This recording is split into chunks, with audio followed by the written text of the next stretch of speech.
नमस्ते दोस्तों, मेरा नाम हुनैद है, आपका फ्रेंडली ऑप्टोमेट्रिस्ट। और हम आज एक ऐसी कॉर्नियल कंडीशन के बारे में बात करने वाले हैं जो एक प्रोग्रेसिव कॉर्नियल डिसऑर्डर है, जो प्रोग्रेस होकर धीरे धीरे आपको विजन को सीवियरली अफेक्ट कर सकता है, केराटोकोनस। इस वीडियो में हम जानेंगे केराटोकोनस क्या होता है, कैसे डिटेक्ट होता है, कैसे शुरू होता है और इसका मैनेजमेंट कैसे होता है।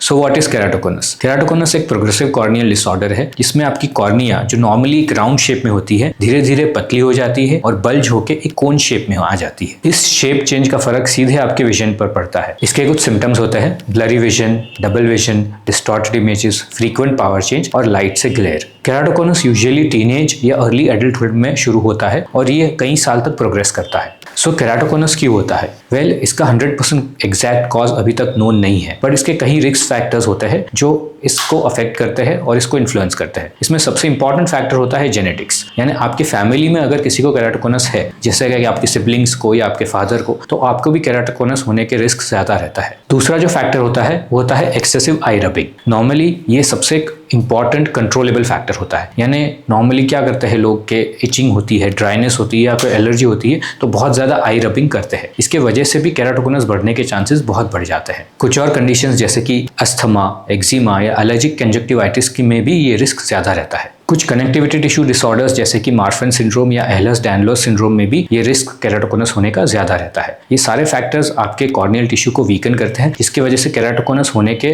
चांसेस और रिस्क बढ़ जाता है। तो क्या साइंस है जिसके लिए हम लुकआउट करें, जिससे हमें पता चले कि किसी को हमारी फैमिली में से या हमको केराटोकोनस है कि नहीं? वेल, इनमें से कुछ साइंस है जैसे कि आपका स्पेक्टिकल पावर का फ्रीक्वेंटली चेंज होना, आपका सिलेंडर पावर का सडनली बढ़ जाना, आपको डबल विजन दिखना या नाइट टाइम में ग्लेयर या हेलोज दिखना, कॉन्स्टेंट आई रबिंग या इचिंग, या फिर स्पेक्टिकल लेंसेज पहनने के बाद भी आपको ब्लर दिखे। ये कुछ साइंस हो सकते हैं जिसके लिए आप लुकआउट कर सकते हैं। तो केराटोकोनस का डायग्नोसिस हम कैसे करते हैं? केराटोकोनस का डायग्नोसिस करने के लिए हम कुछ टेस्ट करते हैं। इनमें से सबसे इंपॉर्टेंट और सबसे बेसिक टेस्ट होता है रिफ्रैक्शन, यानी आपका स्पेक्टिकल पावर का चेक। इसमें हम चेक करते हैं कि आपका माइनस पावर बढ़ रहा है कि नहीं, आपका सिलेंडर पावर बढ़ रहा है कि नहीं, या फिर आपको स्पेक्टिकल लेंसेज लगाने के बाद भी ब्लर दिख रहा है। दूसरा जो टेस्ट होता है वो होता है आपका स्लिट लैंप इवैल्यूएशन। इसमें हम कुछ एंटीरियर सेगमेंट इवैल्यूएशन करके कुछ साइंस चेक करते हैं, जैसे कि Vogt's striae, Fleischer's ring, apical thinning या फिर कॉर्नियल कोन प्रोट्रूजन। तीसरा और जो सबसे इंपॉर्टेंट टेस्ट होता है वो होता है आपकी कॉर्नियल टोपोग्राफी। ये गोल्ड स्टैंडर्ड होता है केराटोकोनस डिटरमिन करने के लिए। इसमें से कुछ टेस्ट जैसे कि पेंटाकैम, मेडमॉन्ट या ऑब्स्कैन यूज करके हम डिटरमिन कर सकते हैं कि आपको केराटोकोनस है कि नहीं। इसमें हम कुछ साइंस देखते हैं जैसे कि आपकी के मैक्स वैल्यूज,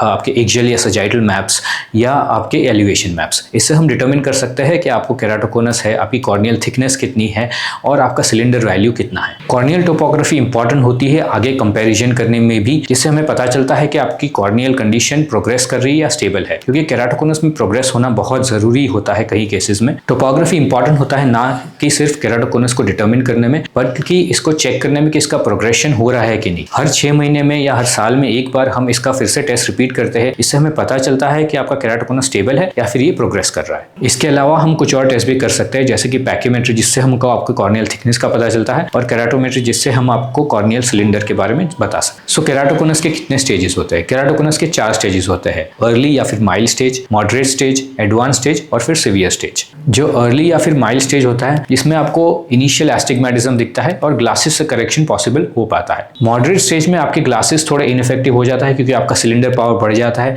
इसमें हम सॉफ्ट टॉरिक लेंसेज या फिर आरजीपी लेंसेज रिकमेंड करते हैं आपको करेक्शन के लिए, जिससे आपको बेटर विजन मिल सके। एडवांस स्टेज में आपका कॉर्नियल सिलेंडर और भी बढ़ जाता है और डिस्टॉर्शन भी और भी बढ़ जाता है, जिसकी वजह से हम आपको और भी advance speciality contact lenses suggest करते हैं करेक्शन के लिए, जैसे कि रोज के लेंसेज या फिर scleral lenses. Severe keratoconus stages में आपको अपाइकल स्कारिंग भी हो सकता है और भी ज्यादा पतली यानी थिनिंग हो सकती है आपकी कॉर्निया की, और इसमें कॉर्नियल ट्रांसप्लांट की भी जरूरत पड़ सकती है। चलिए बात करते हैं केराटोकोनस के मैनेजमेंट के बारे में। केराटोकोनस मैनेजमेंट के 2 पार्ट्स होते हैं। एक पार्ट होता है उसका विजन करेक्शन और दूसरा पार्ट होता है उसके प्रोग्रेशन को स्लो डाउन या स्टॉप करना। विजन करेक्शन के लिए हम कई ऑप्शंस कंसिडर कर सकते हैं। जैसे हमने पहले बताया था कि अगर आपका कोनस अर्ली स्टेज में है या फिर माइल्ड स्टेज में है तो हम स्पेक्टिकल से ही मैनेज कर सकते हैं इसको। बट अगर आपका केराटोकोनस ज्यादा मॉडरेट या फिर एडवांस स्टेज में प्रोग्रेस कर गया है तो फिर इसके लिए स्पेशलिटी कॉन्टैक्ट लेंस की रिक्वायरमेंट हो सकती है। आरजीपी लेंसेज यानी rigid gas permeable contact lenses, ये आपके मॉडरेट या फिर एडवांस केसेस में यूज हो सकता है। ये आपके विजन को करेक्ट करता है और इंप्रूव करता है और ये सबसे अफोर्डेबल ऑप्शन में से एक गिना जाता है।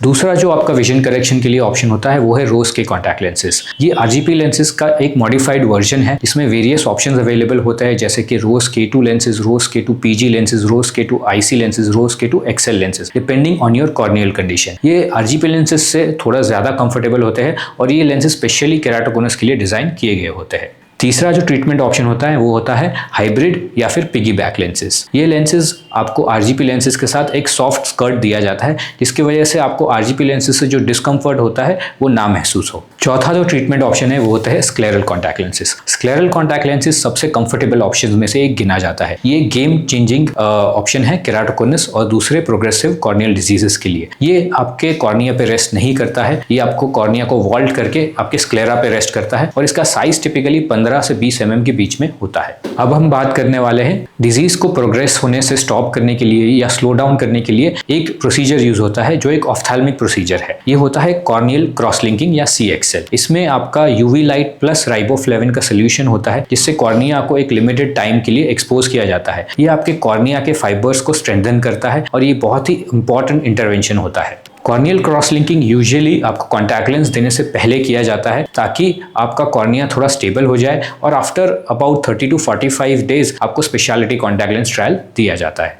इसके अलावा कुछ और ऑप्शंस भी यूज होते हैं, जैसे कि इंटेक्स या फिर केरारिंग्स, जो आपके कॉर्निया में इम्प्लांट किए जाते हैं और ये आपके कॉर्निया को फ्लैटन करते हैं। इसमें विजन इंप्रूवमेंट भी पॉसिबल है। फाइनल जो ट्रीटमेंट ऑप्शन होता है वो होता है आपका कॉर्नियल ट्रांसप्लांट। ये लास्ट स्टेज में किया जाता है जब ये आपका कॉर्निया बहुत ही ज़्यादा स्कार्ड हो गया हो, आपको स्पेशलिटी कॉन्टैक्ट लेंस से भी विजन ना मिल रहा हो और आपका कॉर्निया बहुत ही पतला हो गया हो। केराटोकोनस एक लॉन्ग टर्म कंडीशन है, कई बार ये लाइफ टाइम कंडीशन भी हो सकती है, इसीलिए रेगुलर फॉलोअप करना बहुत जरूरी है। इसमें इंपॉर्टेंट है कि हम रेगुलर 6 मंथली फॉलोअप करें, आपका रिफ्रैक्शन एवरी 6 मंथ्स किया जाए, आपका कॉर्नियल टोपोग्राफी एवरी 6 मंथ्स किया जाए, आपका कॉन्टैक्ट लेंस इवैल्यूएशन किया जाए, आपको एजुकेशन दिया जाए ताकि आप आईज रबिंग ना करें। उसके लिए प्रॉपर आपको हाइड्रेशन ड्रॉप्स और आपको आई रबिंग के लिए दूसरे टाइप के आई ड्रॉप्स भी दिए जाते हैं। इसमें हम आपको anti allergy eye drops, cold compress और मॉइस्चराइजिंग आई ड्रॉप्स देते हैं, जिसके आपको कंफर्टेबल फील हो सके। मैं अपने केराटोकोनस पेशेंट्स को कुछ रेगुलर टिप्स देता हूं जो इंपॉर्टेंट हो सकते हैं,